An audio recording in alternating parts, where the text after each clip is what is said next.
Warning, the following video contains the word one way more than one time.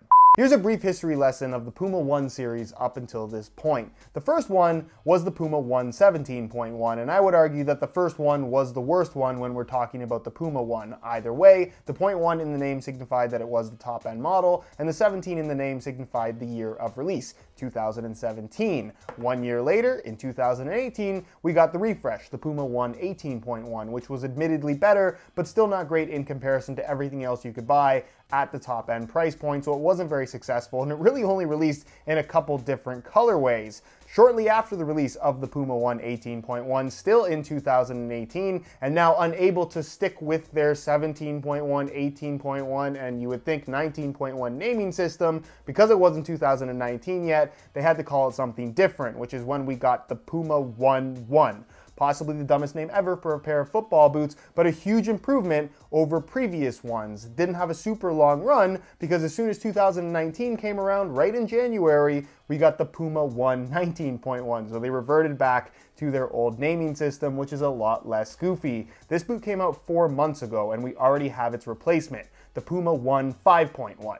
What's going on, guys? Josh from SoccerReviewsForYou.com, bringing you a video today to share my initial impressions of the newly unveiled Puma One 5.1, a boot that I was not expecting to release so soon because, like I said at the start of this video, the Puma One 19.1 came out literally 4 months ago, so a 4-month lifespan for a top-end model. Granted, this was just a slight refresh over the model it replaces, is still pretty shocking, and it does look like they've made some pretty significant changes with this new one. By the way, if you guys are interested in the new Puma One 5.1, because they are available right now, you can click the little pop-up in the corner of the screen or the first link down below. That'll take you to a page on my website where you'll find buy it now links for the boots, along with exclusive SR4U coupon codes where you'll be able to pick them up below their normal $200 retail price. If you guys do end up enjoying this one and like the boot news kind of first impression style videos, don't forget to support this one with a like. And if you're new here watching for the first time and don't want to miss out on future content from me, I post new videos every single day, so make sure you hit that subscribe button along with a little bell notification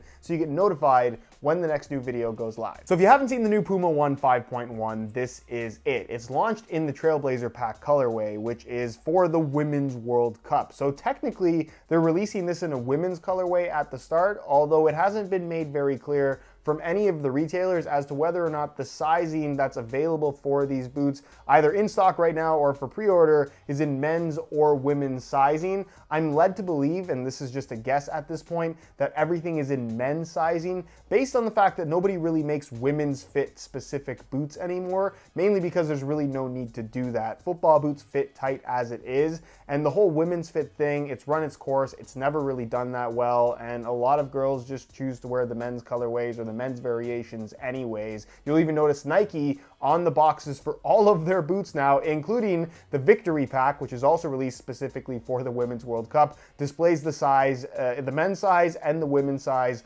on the actual box tag. And for those that will ask, there will be a regular men's colorway release, I'm sure, very, very soon. However, once I do get these boots in for review, I will be able to confirm the sizing 100%, so look out for that video, hopefully within the next week or two. As far as the boots themselves are concerned, you'll notice that the overall shape isn't too far off the Puma One 19.1 that it replaces. It still has pretty much the same mid-cut design. That mid-cut collar is still made out of the same Evo knit material, and it still is Evo knit across the top of the foot, although you will notice that the lacing system has been changed up a little bit and that it's still a one-piece upper, but it utilizes a lot less of these lace loops throughout the entire thing, which I think is actually a good design choice because I feel like these lace loops, while they work, just provide unnecessary bulk. You'll also notice that they took away the extra options, especially on the lateral side, for actually lacing up the boots, which I personally don't mind. I know some people who wear the Puma Ones or have worn the Puma Ones consistently might be a little bit disappointed because these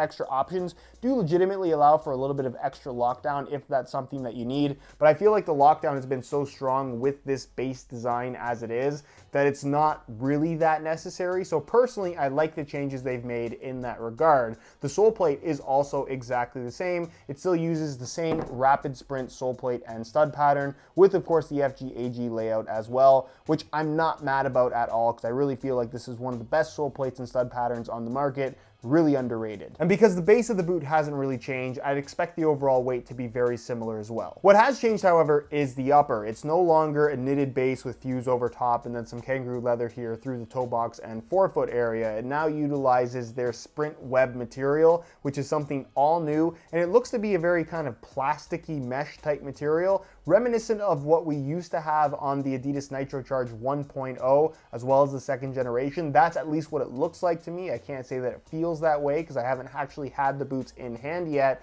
but I'm very curious to see how that's going to feel. And obviously the logic behind that material is to be nice and lightweight, but also secure your foot in place very, very well and give you that nice responsive feel, because the Puma One line is basically the unofficial speed boot offering from the Puma brand. So very curious to see how that's going to feel, but expect it to be relatively thin as far as touch is concerned. And then you'll notice it has a very interesting design element in that as you get to the toe box forefoot area, it kind of splits at the 2/3 mark, more so towards the lateral side, and then the rest of the toe on the medial side is wrapped in kangaroo leather, and that extends basically all the way to the midfoot area right here on the medial side, where that patch is made entirely out of kangaroo leather, which we all know how that feels.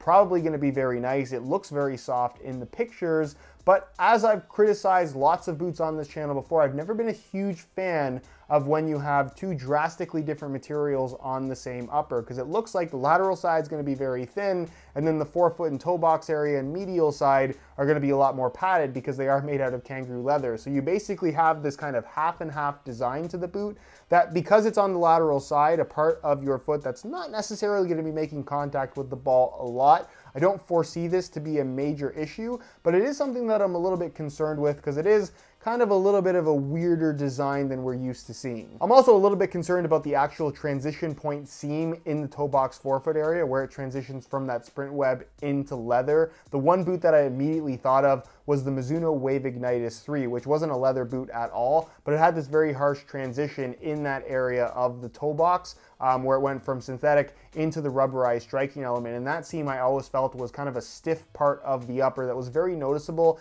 and slightly uncomfortable. Not to the point where the boots were unwearable, but it's something that I was not a huge fan of as far as the overall design is concerned. So I'm curious to see how that's going to feel. And if there's one major concern that I have for this boot, it's that particular element. It's obviously not a complete redesign in comparison to the last two Puma One boots, but it is the most significant redesign that we've seen since they introduced this initial concept. And while it does share a lot of the same elements, like the sole plate and stud pattern, like the mid-cut design, like seemingly the overall shape, because they have changed up the upper so drastically, I think the overall experience of this boot could be quite a bit different. And then while this has nothing to do with performance, when it comes to the way that the boots look, I can't say that I'm a huge fan so far, and maybe different colorways will make the boots look better, but it really seems to me, based on this first colorway where you have white on the medial side and then this kind of maroon red on the lateral side, they're really going for this half and half look, which I've never really been a huge fan of. And I kind of appreciate the simplicity of the overall styling, especially on the Puma One 19.1. I just think that this is a very clean boot. And to me, my impression of the Puma One 5.1 is almost like they're just trying a little bit too hard, but I'm curious to hear your opinions about the way these boots look down below in the comments. And I think I'm gonna leave it at that. Let me know what you guys think of these boots down below in the comments. Is 4 months too soon to get a new model? Because it just seems like yesterday that we got the Puma One 19.1 and it has already been replaced with something new. Let me know your thoughts down below in the comments. If you have any questions regarding anything that I talked about in this video, leave that down below in the comments as well, and I'll do my best to get an answer out to you as soon as I possibly can. Again, review coming soon. As soon as I can get my hands on a pair, there will be a video up on the channel. If you're not subscribed already and you don't want to miss out on that review, be sure to hit that subscribe button along with the little bell notification so you get notified when that video goes up. All my social media information is linked down below in the description as well, so follow me there if you don't already. And other than that, guys, thank you so much for watching, and we'll see you in the next one. Unintended pun.